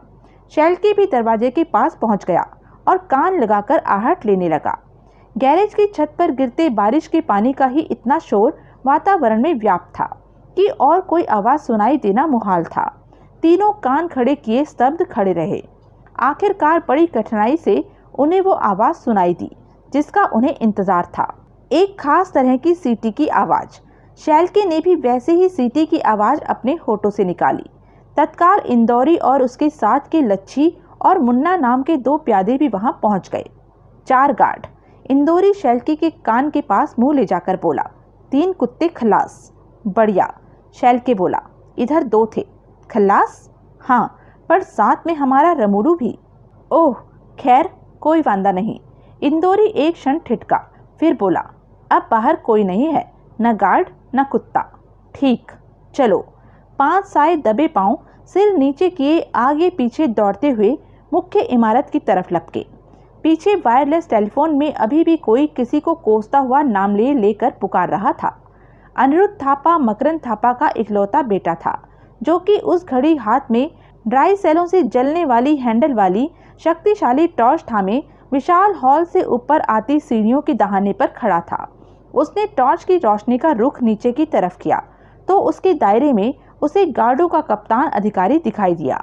तभी कोई शीशा चटकने की जोरदार आवाज हुई। क्या हुआ? अनिरुद्ध थापा सशंक भाव से बोला। भीषण तूफान है, अधिकारी बोला। उसके हाथ में भी अनिरुद्ध जैसा ही टॉर्च था। उसी की मार से खिड़कियों के शीशे चटक रहे हैं। अभी मैं एक खिड़की पर बोर्ड ठुकवाकर हटा था कि लगता है एक और खिड़की का शीशा चटक गया है। बोर्ड क्यों?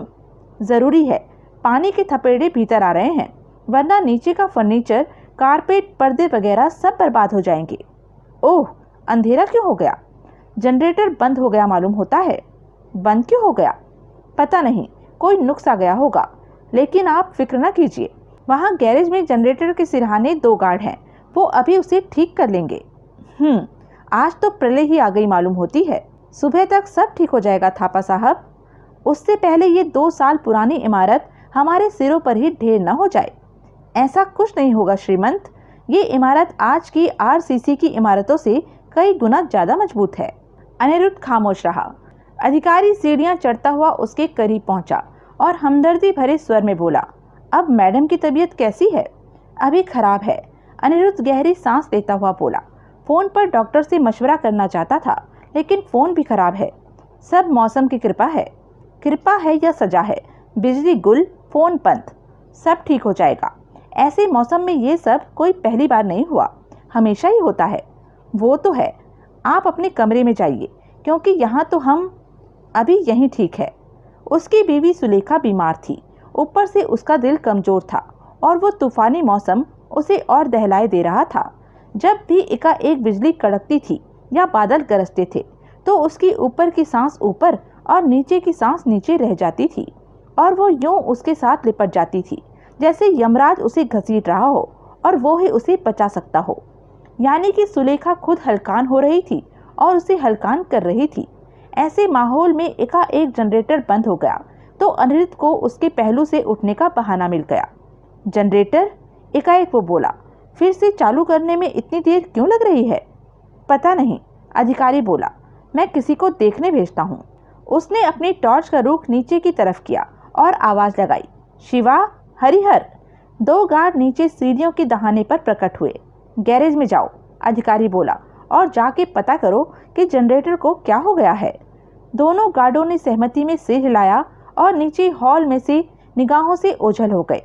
2 मिनट बाद जब वे फिर वहां प्रकट हुए तो वे ऐसे लंबे रेनकोट पहने हुए थे जिनके कॉलरों के साथ लगा एक रेनकोट जैसा ही वाटरप्रूफ हुड उनका सिर माथा भी ढके हुए थे और उनके साथ एक और गार्ड था। उस तीसरे गार्ड ने बाहर का बड़ा दरवाजा खोला और रेनकोटों से ढके शिवा और हरिहर को बाहर निकालकर तत्काल दरवाजा भीतर से बंद कर लिया। जनरेटर फिर भी स्टार्ट न हुआ तो? अनिरुद्ध बोला। अव्वल तो ऐसा होगा नहीं, उसकी हाल में ही सर्विस कराई गई है। फिर भी होगा तो मैं खुद जाकर देखूंगा। नहीं, अनिरुद्ध अपनी जेब में मौजूद भरी हुई पिस्तौल को टटोलता हुआ बोला। तुम यहीं रहना, तुम इमारत से बाहर न जाना। क्यों? बोला ना, किसी और को भेजना, खुद न जाना। तुम्हारी यहाँ जरूरत है। बाहर वैसे भी बहुतेरे आदमी हैं, ऊपर से कुत्ते भी हैं। थापा साहब, अधिकारी विनोदपूर्ण स्वर में बोला, आप डर रहे हैं? अरे कहा ना, मेरे होते डर रहे हैं? तुम्हारे होते नहीं डर रहा, तभी तो कह रहा हूँ बाहर न जाना। आप निश्चिंत रहिए श्रीमंत। तुम लोगों के वायरलेस टेलीफोन कहाँ गए? उन पर बाहर वालों से बात क्यों नहीं करते हो? बात नहीं हो रही है। इतने खराब मौसम में वायरलेस टेलीफोन भी काम करना बंद कर देते हैं। जनरेटर बंद होते ही मैंने वायरलेस टेलीफोन पर कई बार सिग्नल दिया था, लेकिन जवाब नहीं मिल रहा। फिर क्या फ़ायदा हुआ वायरलेस टेलीफोनों का? आम हालात में ऐसा नहीं होता थापा साहब, लेकिन आज हालात आम नहीं हैं। मेरे ख्याल से तो तुम्हारे बाहर वाले तमाम आदमी गश्त की ड्यूटी भुगतने की जगह मौसम से खौफ खाए कहीं गैरेज में या स्विमिंग पूल हाउस में दुबक कर बैठे हुए हैं और जानबूझकर वायरलेस टेलीफोन पर जवाब नहीं दे रहे कि कहीं उन्हें तूफानी मौसम में अपनी पनाहगाह से बाहर न निकलना पड़ जाए। ऐसा हो सकता है, अधिकारी ने बड़े संकोच के साथ स्वीकार किया। लेकिन ऐसी बेजा हरकत इंसान ही कर सकता है, जानवर नहीं। बाहर मौजूद खूंखार कुत्तों को नहीं सूझने वाला कि मौसम खराब है, इसलिए उन्हें दुबक कर कहीं बैठ जाना चाहिए। उन्हें इतनी अक्ल नहीं, तभी तो वो जानवर हैं। अधिकारी ठठाकर हंसा। अकल होती तो क्या जानवर होते? यानी कि कुत्ते सावधान होंगे और गार्ड भी। बस सिर्फ ये हो सकता है कि इस तूफान में वो शायद गश्त न लगा रहे हों। यानी कि फिक्र की कोई बात नहीं, कतई कोई बात नहीं। जनरेटर एकाएक बंद हो गया है। वायरलेस टेलीफोन पर तुम्हें बाहर से कोई जवाब नहीं मिल रहा, लेकिन फिक्र की कोई बात नहीं।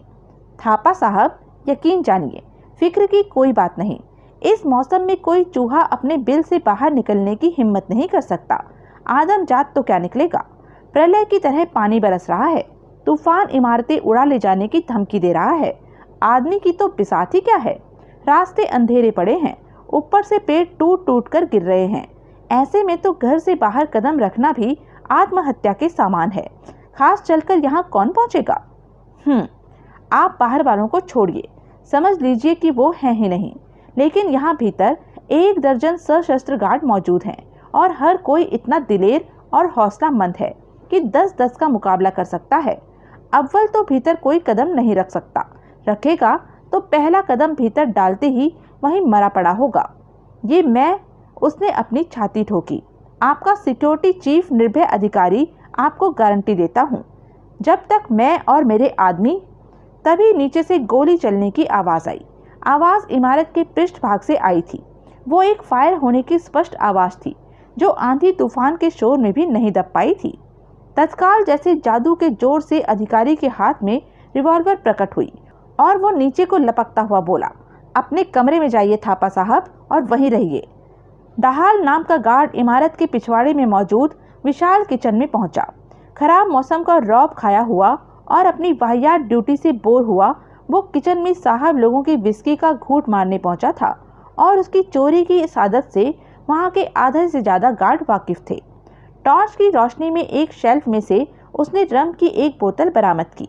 एक दूसरे शेल्फ से उसने एक गिलास उठाया और उसे आधा रम से भरकर बोतल वापस यथास्थान रखी और गिलास उठाए रेफ्रिजरेटर के ऊपर रखकर अपना वो खाद खाली किया और फिर रेफ्रिजरेटर खोलकर उसमें से पानी की बोतल निकाली। उसने गिलास में पानी डालकर बोतल वापस रेफ्रिजरेटर के हवाले की। रम का एक घूंट भरा, तृप्तिपूर्ण भाव से होठ चटकाए और रम का एक और घूंट भरा। तभी किचन की लॉन की ओर खुलने वाली खिड़की के शीशे के पल्ले पर एक दस्तक पड़ी। वो सकपकाया। उसने गिलास को तत्काल रेफ्रिजरेटर के ऊपर रखा, वहां से टॉर्च उठाई और होल्स्टर से रिवॉल्वर निकालकर हाथ में लेते हुए उसने उसका प्रकाश खिड़की पर डाला। उसे गार्ड हरिहर भीतर अपनी तरफ झांकता दिखाई दिया। क्या है? वो बोला। हरिहर के चेहरे पर कोई भाव न आए। वो समझ गया कि बारिश के शोर में बंद खिड़की से पार आवाज उस तक नहीं पहुंचने वाली थी। उसने इशारे से वही सवाल किया तो हरिहर ने उधर का दरवाजा खोलने का इशारा किया। उसने वजह पूछी तो हरिहर रेफ्रिजरेटर पर पड़े रम के गिलास की ओर इशारा करने लगा। ओह, दहाल के मुंह से निकला। जाहिर था कि हरिहर की मांग से उसे पूरा पूरा इत्तेफाक था। खुद वो तो भीतर था तो तलब महसूस कर रहा था, जबकि वो बेचारा तो बाहर आंधी तूफान का शिकार होता मूसलाधार बारिश में भीगता अपनी ड्यूटी भुगत रहा था।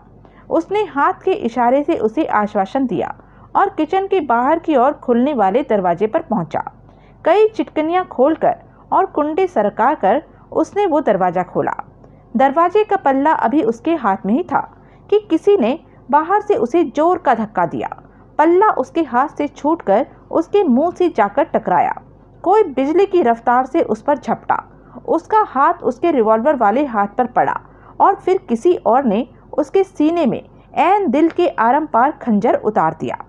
अगले ही क्षण दहाल किचन के फर्श पर मरा पड़ा था और उसकी टॉर्च और रिवॉल्वर दोनों उसकी पकड़ से निकलकर उसके करीब ही फर्श पर गिरी पड़ी थी और उसके खून से नहा रही थी। उसके आक्रमणकारी इंदौरी और मुन्ना थे। पीछे बीजू और लच्छी हरिहर को दबोचे खड़े थे। उसको वहां इसलिए लाया गया था ताकि उसको पेश करके कोई दरवाजा खुलवाया जा सकता और भीतर दाखिला पाया जा सकता। फिर दो चारों जने हरिहर को दबोचे वापस गैरेज पहुंचे। वहां शैल के शिवा को रिवॉल्वर से कवर किए बैठा था। इंदौरी और बीजू ने उनके हथियार अपने काबू में किए और उनके हुड वाले रेनकोट उतार कर खुद पहन लिए। शैलके ने गार्डों का काम तमाम किया और लच्छी और मुन्ना के साथ मिलकर उनकी लाशें कार में डाल दी। आगे समझ गए ना क्या करना है? इंदौरी बोला। बरोबर, शैलके बोला। तो जाके कर, मैं सामने पहुंचता हूँ।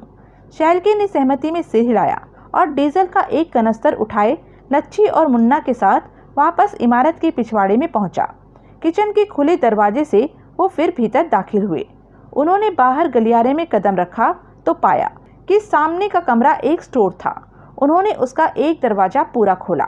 वहां मौजूद एक मेज, एक स्टूल और दो कुर्सियों पर डीजल छिड़का और उनको माचिस दिखा दी। फिर मुन्ना को पीछे छोड़कर लच्छी के साथ वो चुपचाप किचन के रास्ते बाहर निकल गया। पीछे छूट गए मुन्ना ने किचन का दरवाजा मजबूती से भीतर से बंद किया और गलियारे में पहुंच गया। वहां उसने अपनी रिवॉल्वर का रुख छत की ओर करके एक फायर किया और फिर तत्काल स्टोर में दाखिल हो गया, जहां की वो एक और पड़ी बोरियों के पीछे जा छुपा। वहां आग उस स्टाइल से लगाई थी जैसे चूल्हा जलाया गया हो। आग मेज कुर्सियों से परे नहीं फैल सकती थी और कोई उसके आग लगे कमरे में होने की कल्पना नहीं कर सकता था। लिहाजा वो वहां सेफ था, आग से भी और गार्डों से भी। शैलके और उसका जोड़ीदार लच्छी रास्ते में ही थे कि इमारत के फर्श पर धम धम पड़ते पिछवाड़ी की तरफ बढ़ते कदमों की आवाज़ उनके कानों में पड़ने लगी। फिर तत्काल वो अंधकार में विलीन हो गए। अपने आधी दर्जन आदमियों के साथ अधिकारी पिछवाड़े के गलियारे में पहुंचा, जहां सबसे पहले उसकी तवज्जो स्टोर में लगी आग की तरफ गई। उसने किचन में निगाह डाली तो उसने दहाल को किचन के फर्श पर मरा पड़ा पाया। किचन का दरवाजा भीतर से बंद है। वो चिल्लाया, कोई भीतर है, उसे तलाश करो, सारी इमारत का चप्पा चप्पा छान डालो। लेकिन आग, एक गार्ड ने कहना चाहा। लगी रहने दो, स्टोर जलता है तो जल जाने दो, लेकिन पहले उस घुसपैठियों को तलाश करो जिसने दहाल को मारा है। आग फैल सकती है, जब फैलने लगेगी तो देख लेंगे। वो पलक झपकते नहीं फैल सकती, फैलने की जगह वो यहीं बुझ भी सकती है। इसलिए स्टोर को बाहर से कुंडी लगा दो और जैसा कहता हूँ करो, सारी इमारत में फैल जाओ। वो जहाँ दिखाई दे उसे देखते ही शूट कर दो। चलो, हिलो। कोई भीतर कैसे घुस सकता था? बकवास बंद, बहस बंद। पहले उसको ढूंढो, फिर उसी से पूछेंगे कि वो भीतर कैसे घुसा। चलो, हिलो। रेनकोट और हुड से ढके दो साए हॉल के प्रवेश द्वार पर पहुंचे। उन्होंने दरवाजे पर दस्तक दी। भीतर मौजूद गार्ड ने एक दरवाजे में बना एक नन्हा सा झरोका खोलकर भीतर झांका तो उसके चेहरे पर आश्वासन के भाव आए। जनरेटर का पता करने गए शिवा और हरिहर वापस लौटे थे। उसने दरवाजा खोला। दोनों साए सिर झुकाए भीतर दाखिल हुए। गार्ड ने उनके पीछे दरवाजा फिर मजबूती से बंद कर दिया। दोनों उसकी तरफ पीट कर अपने रेनकोट झटकने लगे। क्या हुआ जनरेटर का? गार्ड ने पूछा। जनरेटर ठीक है। इंदौरी सिर नीचा किए यूं खांसता सा बोला, जैसे ठंड लग गई हो। तो बिजली क्यों नहीं आई? यहाँ खराबी है, हम देखते हैं।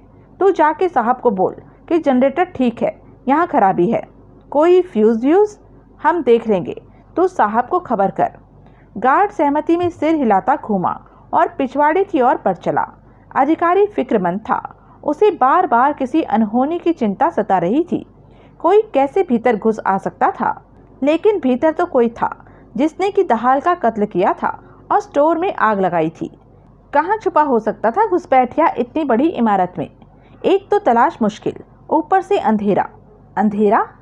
अभी तक जनरेटर क्यों नहीं चला था? कहाँ मर गए थे शिव और हरिहर? वो मेन हॉल की ओर बढ़ा। तभी उसे विपरीत दिशा से वो गार्ड आता दिखाई दिया जिसकी ड्यूटी मेन हॉल के प्रवेश द्वार पर थी। तू इधर क्या कर रहा है? वो बोला। शिवा और हरिहर कहाँ हैं? अभी तक वापस क्यों नहीं लौटे? वो लौट आए हैं, गार्ड बोला। लौट आए हैं? तो जनरेटर क्यों नहीं चल रहा? वो कहते हैं जनरेटर ठीक है, यहाँ कोई नुक्स है, शायद कोई फ्यूज़ उड़ गया है। वो देखने ऊपर गए हैं। क्या देखने ऊपर गए हैं? कोई फ्यूज़ वगैरह? अधिकारी का दिल जोर से लर्जा। फ्यूज बॉक्स तो नीचे बेसमेंट में था। मेरे साथ चल, वो आतंकित भाव से बोला। बाकी आदमियों को भी आवाज़ दे। और फिर रिवॉल्वर हाथ में लिए वो बगुले की तरह मेन हॉल से ऊपर को जाती सीढ़ियों की तरफ भागा। झुंझलाने के अंदाज से अनिरुद्ध थापा ने अपने पहलू में लेटी अपनी बीवी पर निगाह डाली, जो कि अभी कुछ क्षण पहले बड़ी मुश्किल से नींद के हवाले हुई थी। उनके तीनों बच्चे बगल के बेडरूम में मौजूदा तूफानी माहौल से दीन दुनिया से बेखबर सोए पड़े थे। उसने साइड टेबल पर पड़ा सिगरेट का पैकेट उठाया और उसमें से निकालकर एक सिगरेट होठों से लगाया। लाइटर से उसे सुलगाने से पहले वो हिचका। उसकी बीवी को सिगरेट के धुएं से एलर्जी थी। वो फिर उठ के बैठ सकती थी। वो उठकर दरवाजे पर पहुंचा। उसने हौले से दरवाजा खोला और बाहर निकलकर अपने पीछे दरवाजा बंद कर दिया। तब उसने होठों में लगे सिगरेट को लाइटर से सुलगाया। लाइटर की रोशनी में उसे गलियारे में हुड वाले रेनकोट पहने दो साए दिखाई दिए। अधिकारी के गार्ड, जो जनरेटर का हालचाल जानने गए थे। जनरेटर ठीक नहीं हुआ? आश्वस्त होकर उसने सवाल किया। नहीं, घर घराती आवाज में जवाब मिला। तो यहाँ क्या कर रहे हो? ये इंदौरी के हाथ में थमी साइलेंसर लगी रिवॉल्वर ने आग उगली। गोली अनिरुद्ध की छाती में ऐन दिल के ऊपर लगी। नतीजतन अभी वो कुछ समझ भी नहीं पाया था कि दरवाजे के पास गिरकर मरा पड़ा था। इंदौरी और बीजू आगे बढ़े और अनिरुद्ध की लाश को लांघकर भीतर दाखिल हो गए। बीजू के हाथ में थमी टॉर्च की रोशनी पैन होती हुई सारे कमरे में घूमी और पलंग पर सोई पड़ी सुलेखा पर स्थिर हो गई। सुलेखा नींद में कुनमुनाई। इंदौरी और बीजू की निगाहें मिली। इंदौरी ने हौले से सहमति में सिर हिलाया। वो पलंग के करीब पहुंचा और उसने अपनी रिवॉल्वर की नाल महिला के कान में घुसाकर हौले से घोड़ा खींचा। सुलेखा नींद में ही परलोक सिधार गई। दोनों दबे पांव बच्चों के बेडरूम की ओर बढ़े। दरवाजे पर दस्तक पड़ी। स्कॉच विस्की और उम्दा डिनर के मिले जुले नशे से बेसुध होकर सोया इकबाल सिंह जागा। दस्तक फिर पड़ी। उसने हाथ बढ़ाकर टेबल लैंप का स्विच ऑन किया, लेकिन रोशनी न हुई। उसने पलंग के पीछे हाथ ले जाकर एक दो स्विच और दबाए, लेकिन नतीजा कुछ न निकला। क्या हो गया था बिजली को? उसने सिगरेट के पैकेट पर रखा लाइटर उठाया और उसे ऑन किया। कमरे में मध्यम सा पीला सा प्रकाश फैला था। उसने एक उड़ती निगाह अपने पहलू में सोई पड़ी अपनी खूबसूरत बीवी पर डाली और फिर उच्च स्वर में बोला, कौन है? छोटे बाबा जी। इकबाल सिंह ने वो आवाज़ तत्काल पहचानी। वो मकरंद थापा की 7 वर्षीय पोती विचित्रा की आवाज़ थी। क्या बात है बिटिया? छोटे बाबा जी, दरवाज़ा खोलिए प्लीज़। कोई गड़बड़ थी। लड़की की आवाज़ ऐसे निकल रही थी जैसे वो करा रही हो। बिटिया, तू अकेली बाहर गलियारे में क्या कर रही है? मैं अकेली नहीं हूँ छोटे बाबा जी, मेरे साथ गौरव और चित्रप्रिया भी हैं। गौरव 6 साल का था और चित्रप्रिया 4 साल की थी। तुम बाहर क्या कर रहे हो? मम्मी बेहोश हो गई है, पापा नीचे गए हैं, यहाँ अंधेरा है, हमें अंधेरे से डर लगता है, आप दरवाज़ा खोलिए वरना ये। विचित्रा के मुंह से निकली एक घुटी हुई चीख इकबाल सिंह को सुनाई दी। क्या माजरा था? लेकिन बच्ची की उस चीख ने उसे ऐसा तरवित किया कि वो तत्काल पलंग पर से उठा और दरवाजे की तरफ लपका। रात में किसी भी सूरत में दरवाज़ा न खोलने की थापा की हिदायत उस घड़ी उसे याद तक न आई। उस घड़ी उसके जहन में एक ही ख्याल था कि उसके मेजबान के बच्चे परेशान थे, उसको मदद के लिए पुकार रहे थे और उस पुकार को सुनना उसका फर्ज था। उसने दरवाज़ा खोला और लाइटर वाला हाथ ऊंचा किया। नाइट सूट्स पहने तीनों बच्चे चौखट पर अगल बगल खड़े थे। तीनों के चेहरे आंसुओं से भीगे हुए थे। विचित्रा के बाएं गाल पर सुर्ख लाल ऐसी लंबी लकीरें दिखाई दे रही थी जैसे किसी ने उस फूल सी बच्ची के चेहरे पर झापड़ रसीद किया हो। क्या हुआ बिटिया? इकबाल सिंह एक घुटने के बल उसके सामने बैठता और अपनी बाहें फैलाता बोला, इधर मेरे पास आ और बता क्या बात है। लेकिन विचित्रा ने उसकी बाहों में आने का उपक्रम नहीं किया। उसकी बजाय उसने बड़े आतंकित भाव से दाएं बाएं निगाह फिराई। इकबाल सिंह ने उसकी निगाह का अनुसरण किया तो उसका कलेजा मुंह को आने लगा। दरवाजे की दाएं बाएं दीवार के साथ हुड वाले रेनकोट पहने 2 साए चिपके खड़े थे। इकबाल सिंह ने झपट कर उठने का उपक्रम किया तो एक लात उसकी छाती से टकराई और वो गेंद की तरह पीछे बेडरूम के फर्श पर उलट गया। इंदौरी छलांग मारकर उसके सामने पहुंचा। उसका साइलेंसर लगी रिवॉल्वर वाला हाथ इकबाल सिंह की तरफ तना और फिर वो धीमे संतुलित स्वर में बोला, इकबाल सिंह, कंपनी का तोहफा कबूल कर। फिर उसने रिवॉल्वर की सारी गोलियां उसके जिस्म में दाग दी। कंपनी के भूतपूर्व सुपर बॉस इकबाल सिंह की ये लीला समाप्त हो गई। किले जैसी अभेद उस इमारत की पनाह भी उसके काम न आई। लवलीन तब तक उठकर बैठ गई थी और फटी फटी आंखों से सामने का नजारा कर रही थी।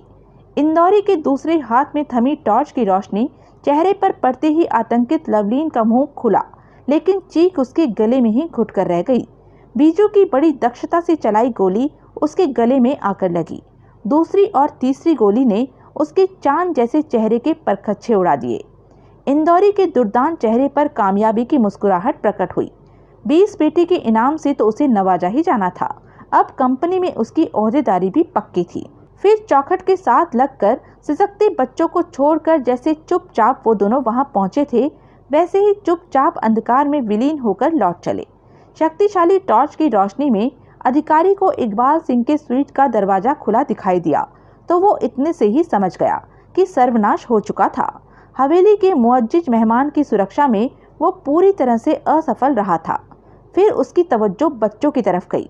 उन्होंने हमें मारा, उसके बिना पूछे ही विचित्रा हिचकियां ले लेकर रोती हुई बताने लगी और कहा कि हम छोटे बाबा जी को बाहर बुलाएं, नहीं तो वो हमें और मारेंगे। अधिकारी को बच्चे का विलाप नहीं सुनाई दे रहा था। उसकी ऐसी करारी हार हुई थी कि वो थापा को मुंह दिखाने के काबिल नहीं रहा था और अभी उसे थापा के पुत्र और पुत्रवधू के कत्ल की खबर लगना बाकी था। तो यह थी अब तक की कहानी। आगे की कहानी जानने के लिए बने रहें मेरे साथ और हाँ, मेरे चैनल को लाइक, शेयर और सब्सक्राइब करना ना भूलें। धन्यवाद।